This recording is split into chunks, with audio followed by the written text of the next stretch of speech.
A gente jogou uma Copa do Mundo no Brasil com o Neymar com 22 anos, carregando o peso de ser o camisa 10 da seleção, quando a gente podia ter Kaká, que ainda tinha idade. A gente podia ter Ronaldinho Gaúcho, a gente podia ter Adriano. Quer dizer, eu acho que a gente preparou mal essas gerações. Isso. Eu acho que não faltaram valores, pelo contrário. Mas eu acho que a gente acabou fazendo o lançamento deles em relação à seleção brasileira de uma forma muito precipitada. Temos aqui embaixo também 2 cursos pra galera que não gosta de aparecer, que nem nós dois, que é o YouTube Sem Aparecer, o curso do Peter. É só clicar aqui embaixo na descrição. Você pode criar um canal no YouTube sem aparecer e ficar milionário, igual ele. O Peter é milionário e ele tem canais que ele nem aparece. Então... Vamos falar de futebol, de números, como você falou. Vamos. Você falou de cada 1.000, 2 chegam. Olha lá. Mas esses 2 que chegam não são os 2 que chegam no Flamengo, né? Não. Os 2 que viram profissionais. Viram profissionais. Né? O número é bem menor dos que conseguem chegar nos clubes da primeira divisão, por exemplo. Sim, a gente tem quase 25 mil jogadores de futebol profissional no Brasil, você imagina só. A Série A, B e C empregam 1.800. Então pronto, daí você já tira. Só você tem uma base de...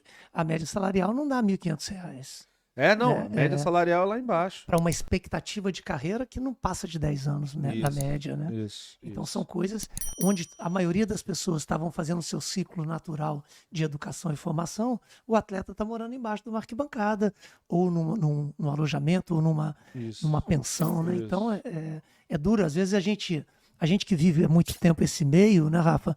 Às vezes a gente fica chateado porque se joga nas costas do atleta de futebol, às vezes uma carga e um peso que ele não só não está preparado para isso, como é absolutamente injusto, né? Sim, covardia, até certo ponto, né? Assim, você, se tiver forte o ar, não, tô ótimo, tô bem. Se quiser água, fica à vontade. Tá ótimo.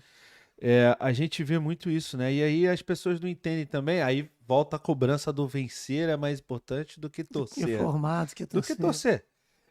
Aí você vê o teu time aí não indo tão bem na copinha, de repente perdendo a copinha, e você vai cobrar lá o moleque que tem 16, 17, 18 anos, né?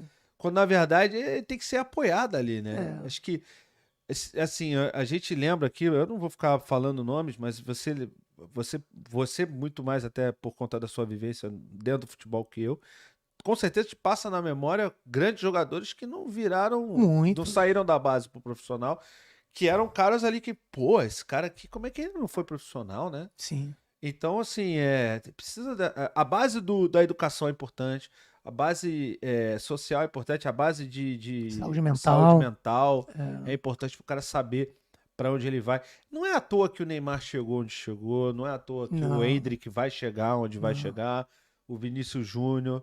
São pessoas que lá no começo já estava programado ali para a carreira deles. O futebol, cara, ele é tão sedutor, sabe, Cota? Tão sedutor, que eu falo, o futebol é mais ou menos como uma loteria. Se as pessoas parassem para pensar a chance que você tem de ganhar na loteria, você não jogava. Sim. Mas por que as pessoas continuam a jogar? Porque toda semana alguém ganha. Exatamente. Então o cara pensa, se alguém ganhou, por que não eu? E o futebol é sempre assim, para cada Endrick que aparece, tem mais de 5 mil Endricks que se desiludiram com o futebol. Sim, que tem tanto que talento destruíram ou mais, famílias, às vezes, né? Exatamente, que tem tanto talento ou mais. É verdade. Então, essa conta, ela precisa ser falada e a gente precisa demonstrar, a gente precisa comunicar isso. Para preparar também. Eu gosto desses podcasts, porque a gente pode passar para pais de atletas, passar para atletas, né, nas minhas redes sociais. Você não tem ideia a quantidade de pais de atletas, você deve ter. Eu tenho ideia. Porque, cara, eles se iludem de uma tal forma que é uma coisa impressionante. E eles não têm aonde buscar. E eles jogam toda a vida deles em cima daquela criança de 10, 11, 12 anos que por acaso joga um pouco melhor que os amiguinhos. E o cara deposita toda a esperança, toda a confiança, todo o dinheiro ali pro cara dar um jogador de futebol e às vezes não dá certo e vira uma frustração familiar. Tremenda. Familiar. Né? Vidas, expectativas, né? Joga a vida e a expectativa deles. Você vê quantas e quantas pais e mães, sabe, Bárbara, que no meu microcosmos, eu já consegui segurar para que às vezes queria um menino com 10, 11 anos sair de Goiás e mudar para o Rio de Janeiro, ou sair do Acre e ir para São Paulo, como se isso fosse resolver o problema da família, cara. Isso é cruel demais. É muito cruel. É muito cruel. Eu, assim, graças a Deus, a gente tem uma boa condição de vida aqui em casa. Meu filho joga bem futebol, o Mateuzinho viu, né, Matheus? Matheus? Dormiu, cara? Essa foi boa. Porra, tinha que tava dormindo, cara. Não, tô falando, o Enzo joga bem, né? Joga bem, o meu filho. Tem 5 anos, vai fazer 6 agora. E eu lembro bem que eu falei com o pessoal da Adidas, né? Que eu conheço, óbvio, por trabalhar com a rapaziada, eu conheço. E aí eu falei com um rapaz da Adidas, né? E geralmente a galera que faz essa gestão de patrocínio da Adidas são grandes olheiros também. E aí eu falei, cara, eu tô pensando em contratar um professor particular para dar umas aulas pro Enzo. O Enzo tinha, tem 5 ainda, mas ele tinha acabado de fazer 5 anos. Aí ele falou, cara, não faz isso. Futebol até uns 10, 12 anos tem que ser lúdico. Ele tem que brincar, ele não tem que treinar, ele tem que brincar, tem que se divertir. E aí, se ele tiver talento realmente, aí você vai, busca uma escolinha, pega fundamento, aí beleza. Antes disso, não. E aí, eu fico sempre nisso na cabeça, sabe? Porque não é uma necessidade nossa ser, sabe, que ele seja um jogador de futebol para cuidar da família, para fazer. Não é isso. Se ele quiser ser, ele pode ser, vai tentar, vamos tentar tudo.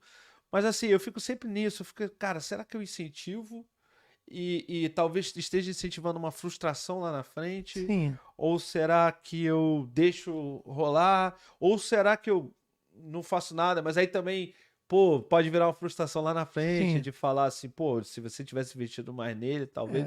Mas enfim, eu acho que no final das contas tem que ser um caminho natural. Eu acho o seguinte, Rafa, principalmente para os pais que estiverem nos vendo aí, né? Você falou seu filho de 5 a 10 anos, existem algumas valências motoras que a gente precisa desenvolver no menino que são tão importantes quanto qualquer uma para o esporte, que se a gente ficar dando somente uma atividade para ele, você vai perder isso e você não vai recuperar quando ele estiver totalmente maturado. Então eu falo de 5 a 10 anos, é muito importante que ele tenha experiência de um esporte de contato, né? Uma luta, um judô, um jiu-jitsu, qualquer coisa parecida com isso. É muito importante que ele tenha experiência com um esporte com as mãos, né? A experiência tátil com a bola é muito importante. Então são coisas que é importante que a gente dê para o menino e para a família precisa entender que isso é um processo que ela não tem controle, é a vida do garoto, né, cara? E não gerar essa expectativa imensa, né?